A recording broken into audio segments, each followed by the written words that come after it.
What's up, y'all? It's your girl Sakina, and I'm back with another review. This is my review for the Real Housewives of Potomac. This is season 9, episode 1. Y'all, I am very leery going into this season. I'm just going to be very honest, and it's strictly because I seen the trailer, and I was very unimpressed.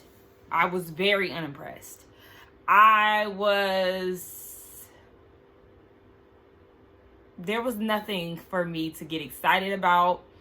Candace not being there was definitely obvious. That was the first thing that I noticed. I already went from season 8 feeling like, okay, I already know this next season is not going to be that great because Candace is not coming back. And so I really had nothing to look forward to.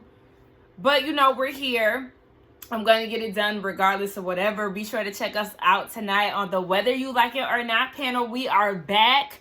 Okay, it will be at 8:30 Eastern Standard Time, and it will be hosted by Scotty by Nature. I think, okay, no. I was about to say, oh my gosh, we're finally all on the same time zone, but we're not because Yah is in Chicago. So, nonetheless, 8:30 Eastern Standard Time, we'll all be there. Join the gang where we'll discuss this episode. So, let's just go ahead and get into it, y'all. It opens up with a dramatization of Karen, who got a DUI earlier this year, March 19th. I was like, hold on, because when they had that deer run into the across the street, I was like, did that?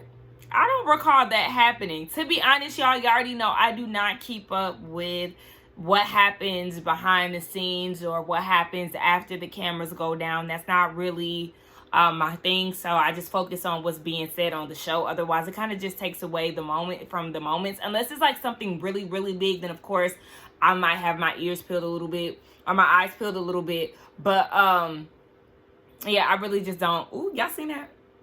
Yeah. Wait, because I did kind of neglect that. I came in here with the fro popping and everything. Yes, y'all. So this is the result of my hair being straight, by the way. Like I want to show y'all the stark difference from how my hair started versus where it ended.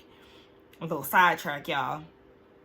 This was my hair on Friday. Okay? This was Friday. Later that night, it was like this. Saturday, full on fro. Like, my hair, just me trying to straighten it is just no bueno. But I do like when I straighten it and it comes out like this. This is like, I feel like this is where my best work comes in. But anywho, enough of my hair. Yeah, they did that dramatization of the deer running across the street. And I'm like, I don't remember them saying nothing about a deer running across the street causing her to crash. What caused her to crash was her drinking all them Stella Rosas and her being a little too under the influence to be driving a vehicle. I said, now, ma'am, I don't understand, Karen. Why didn't you just Uber, girl? If I feel like I can't get behind the wheel, if I can't function to drive, I'm not getting behind the wheel. You have the means to get you an Uber, girl. But anyway, yeah. She got into the car crash. She got a DUI. And then we go into a month later. Now we see Giselle Child on her way to go visit Karen. And on the screen, they're showing all the charges that she got. And I'm like, whoa. Because again, I wasn't really keeping up with what was going on outside of me knowing that she got into an accident and she was drinking under the influence. She got charges for drinking under the influence, driving while impaired or something like that, failure to register her car, not changing her address, or not notifying, I guess, like the registration office that she had an address change. Some girl, sister had a lot going on, and I'm just like, girl. Then to come to find out this is her second DUI. I forgot about the one in 2018. Karen, you know better than that, girl. Make this make sense, because this whole I miss my mama spiel, I'm not gonna sit there. I'm not gonna deny that she doesn't miss her parents, but I'm not falling for that. I feel like it's more than that. Now they go to this restaurant and they have a conversation about all that has happened. And in her confessional, which she looks good in per usual, Karen looks really good. She's saying that she understands and values, you know, life more than ever. I'm like, are you sure? Because this, again, is your second DUI. So you would think that you would have done better. But whatever. So again, Giselle is asking her what's going on. Like, I want to have a conversation with you. And in true Karen fashion, baby, she is not giving us anything. I can't talk about it because it's an open case. Giselle want to know if she went to court. She don't even want to tell her that.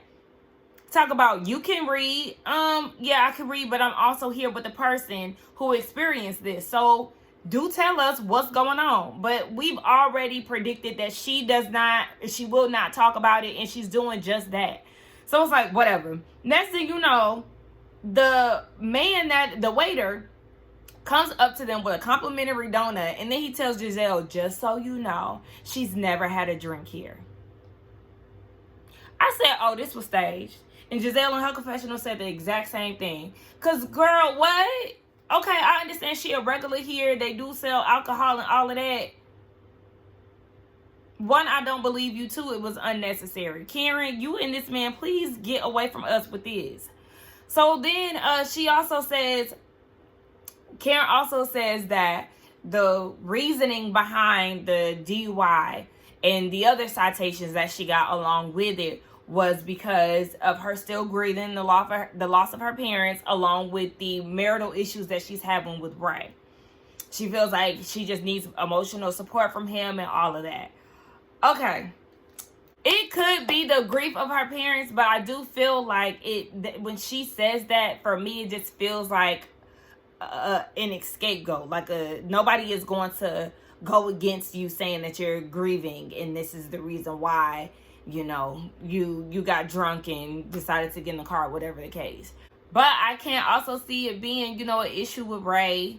You know, she is younger. She living her best life. Ray is older, and, you know, he is settling down. Well, he been settled down. So it's just kind of like, y'all living two different lives, which is why I wouldn't date anybody super older than me. But I don't know. We're never going to get the real reasoning behind it because Karen is never going to tell us. But then when Giselle was like, I know my friend and you don't make stupid decisions. Like I said, again, she's a repeat offender. And then it was like, but wasn't you the same one who was like perpetuating the narrative of Karen being an alcoholic?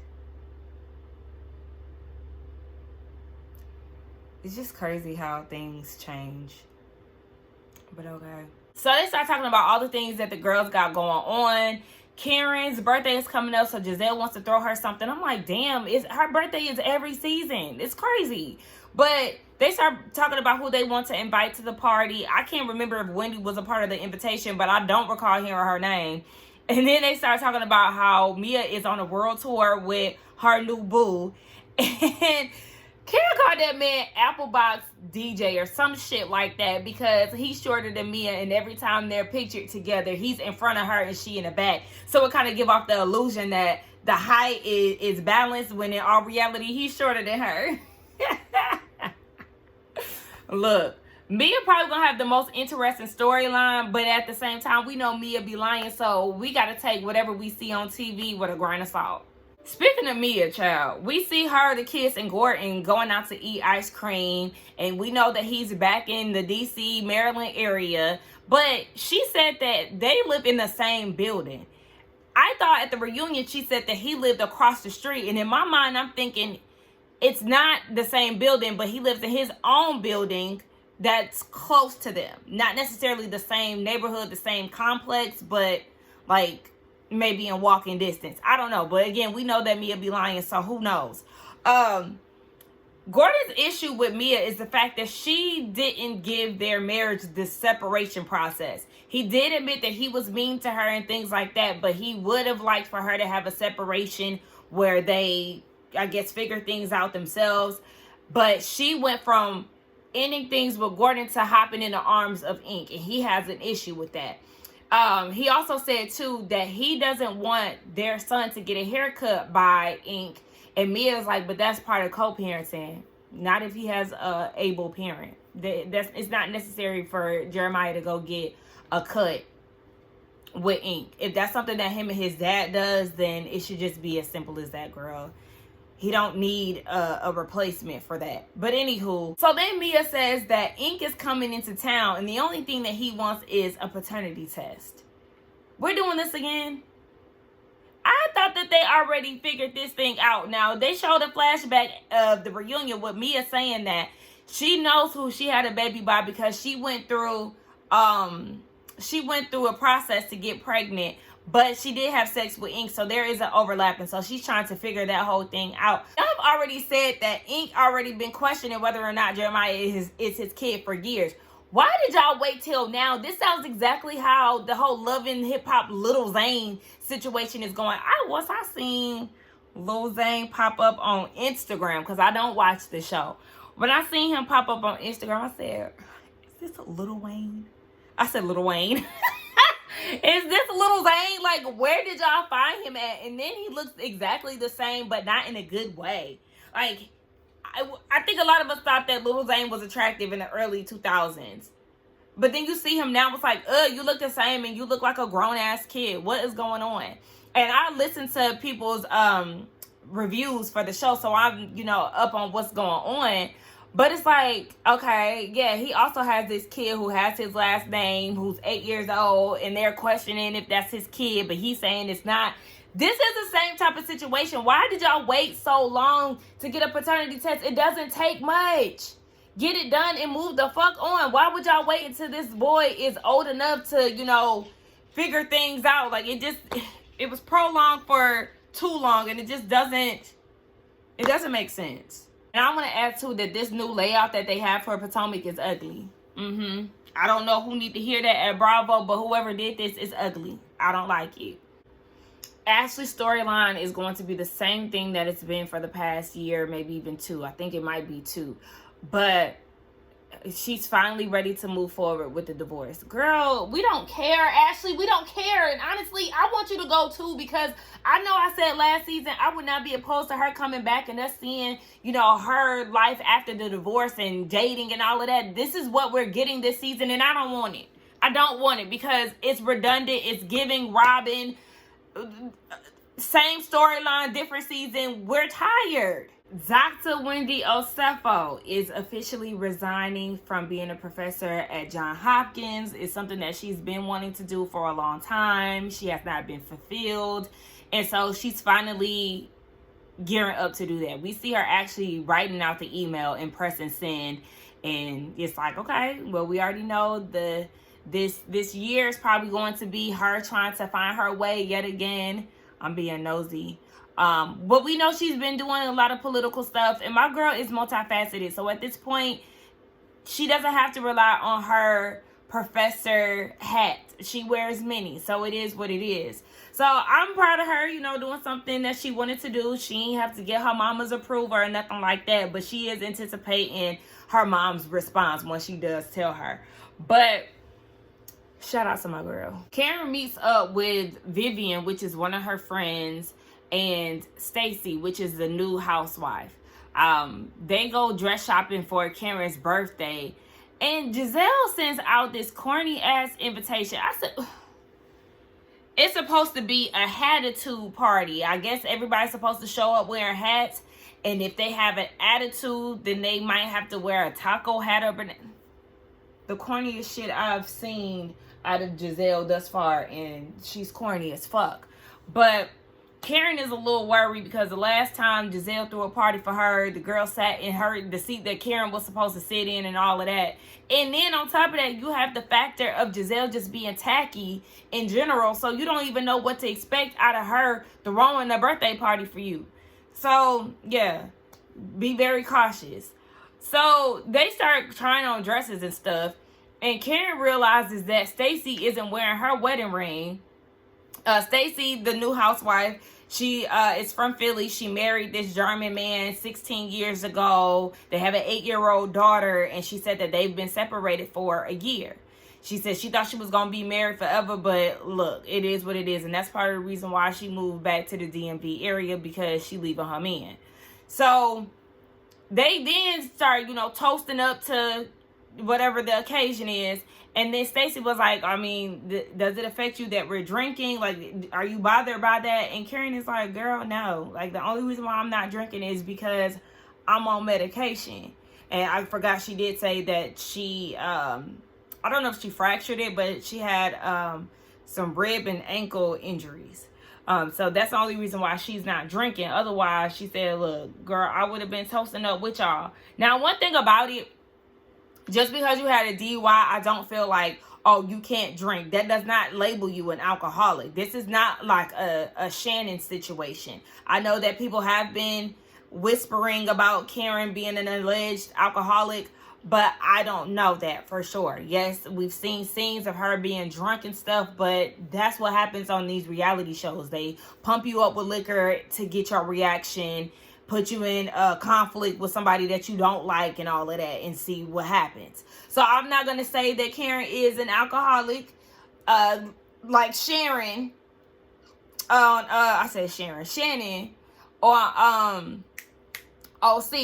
Now that she went into somebody's house, child, she always drinking, spiraling out of control. She be justifying it. Like, girl, that's the person that need to stop drinking. But anywho, yeah, Karen ain't really studying that. Karen's birthday dinner. Giselle brings these hats that are supposed to reflect everybody's personalities. If you ask me, it was the same hat in different colors. Then she had the taco hat, the banana hat, and then she had one hat that, you know, was kind of like a top hat. It had a tall base or whatever. But I'm still looking like, this is stupid. I'm thinking the hat party gonna be like the little church hats or something. Girl, this is okay. Ashley brings Karen this gift basket with a water bottle, a birdhouse to paint, and some Uber cards. Now, some Uber gift cards, okay, you right on the money with that. But girl, that birdhouse, she ain't about to be sitting at home painting nobody's birdhouse. Stop. So the rest of the girls come in. We get introduced to Jazzy. I think her name is Jazzy, which is one of Mia's friends. Jacqueline is there too. And I don't know, the camera kept showing Jacqueline like giving a side eye. I understand that her and Mia off camera, they have rekindled their relationship, but I don't know if it was at the time of this being filmed, because the way that she kept looking, I don't know, it just kind of made me a little unsure. I don't know if she was looking like that because of the new girl Jazzy coming in, and maybe she's feeling like, oh, she's, you know, taking my friend from me. I don't know what it is, but she was looking a little side-eye. Anyway, Wendy comes in looking great, and she says hi to everybody. Oh, but before she gets there, Giselle does let the ladies know that she extended the invitation to Wendy, and it's because of the death of her dad, and it's making her realize that life is too short, blah, blah, blah. You're lying. We don't believe you. We don't believe you. You did that because you had no choice, because this cast was so divided that y'all needed to make it work. You no longer have Robin to hold on to. So you have to play nice with the rest of the ladies, or else you're going to be on the chopping block. Let's keep it a buck. You don't like Wendy, you don't care, and your dad passing had nothing to do with the reason why you extended the olive branch. You were forced to do that, sis. But okay.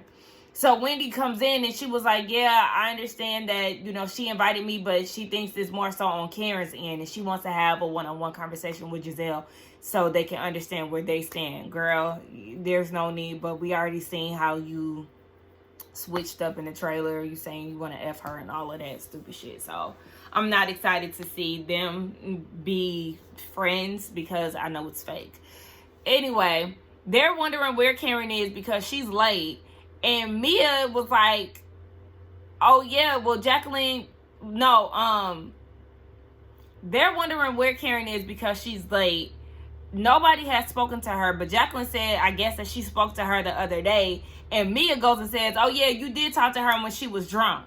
So Jacqueline is like, girl, why did you say that? Like, I was not trying to spill the beans. But she does go into a little detail and was like, yeah, I did talk to her, and she was a little tipsy. It just sounded like she had been drinking. So, of course, that's making everybody raise an eyebrow. Like, girl, one, you said that you was on medication, so you're not drinking. when you was at the little dress fitting with the two ladies, and now we see that you've been mixing up meds and alcohol. Girl, Karen, it's definitely giving speculation that you might need to call it quits with this alcohol, but I don't know yet. Oh, yeah, I'm kind of jumping all over the place, too. Jazzy, I think she's a new friend of. She is actually in a relationship with a guy in the NFL. He's a Chiefs player. And so, yeah, there's that, too. Karen gets there with Vivian and Stacy, the two ladies that she was in the dressing scene with. And Giselle is like, I got some drinks for you. We got the Surrey County drink, we got the 61 drink, and then we got the Grand Dame drink, which is the non-alcoholic beverage. So then Karen turns around and orders an iced tea, baby. She wants no parts of the Grand Dame drink. And I'm like, why not?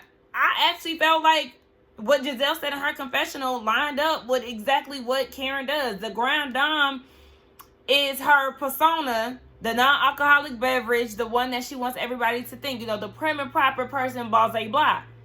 It's very fitting. Girl, go ahead and order that Grand Dame. Shit. I'm not going to give this little hat game too much energy because it doesn't deserve any. But Karen put on her little hat and then she was like, y'all got some questions y'all can ask me, because Giselle let her know that before you got here, we was talking. So Jacqueline is like, I'm just happy that you're okay, that nobody was harmed in the process. And so Karen is like, yeah, y'all can ask me any questions. But even when she said that, I'm like, now Giselle just tried to ask you some questions one-on-one, and you just kept telling her that you can't talk about it. So don't try to act like you an open book all of a sudden. But Karen wants to know who her real friends are, because now at this point she kind of feel like, who is here for me and who ain't. Giselle gives Ashley this cowboy hat because they went to Austin last year. And then they both introduced this new addition to GNA, which is the lifestyle and wellness, or whatever the hell, the wellness portion of the brand. I was with Wendy, whose confessional looks a fucking mess. Now, how did you go from 10s across the board last season in your confessionals to this flop of blue mess that you had? I didn't like the hair. I didn't like her lip liner. I didn't like her lashes. I didn't like the eyeshadow. What the hell was going on, Wendy? That is giving first season.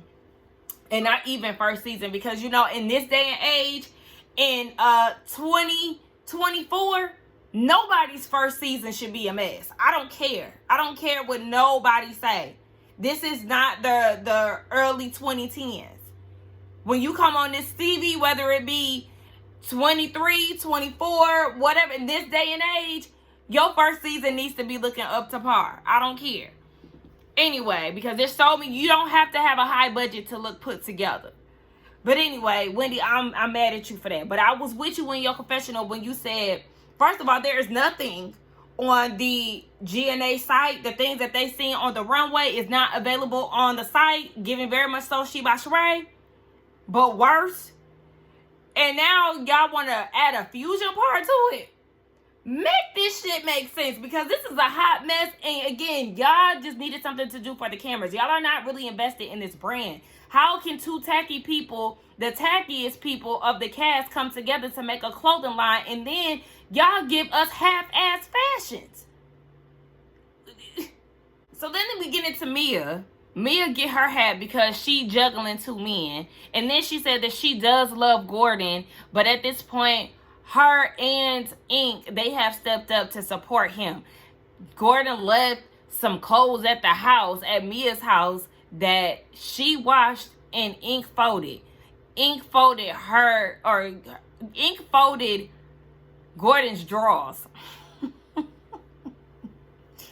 Why do we need to know this? Like, why? We don't care, Mia. And we also know that you be lying just for shock value. Girl, please stop. Because they even asked too, has Jacqueline and Mia share ink? And Mia was like, no, he don't play about me, blah, blah, blah. I don't care to know this information, Mia. Please save it. Okay, so then Karen brings up the fact that Gordon said that the kids seen Mia in a bed with Ink. So then Giselle chimes in and was like, yeah, there was some mixing and mingling during the separation. And Karen is like, you don't think that hurts your kids? You didn't protect your kids. And I'm like, where is this coming from? It just seemed so left field. It seemed out of place. And if I was Mia, I would have quickly cleared Karen by saying, oh, well, you didn't protect yourself because aren't you the same one who got a DUI for the second time? Oh, but you don't want to talk about that, but you want to talk about me and my kids.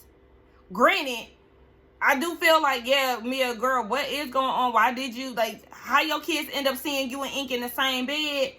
I don't know if this was during the separation or them separating, like in the midst of them getting a divorce or whatever, or if this was in the process of her cheating.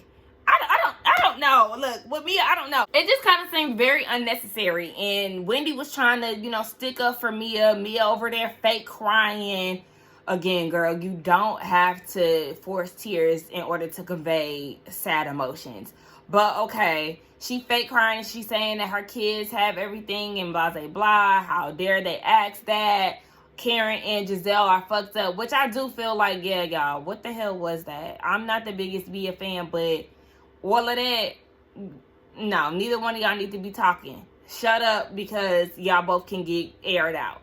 But Mia ran off to the bathroom, and her friend Jazzy and Jacqueline had followed her, and now she in there fake crying even worse. Girl.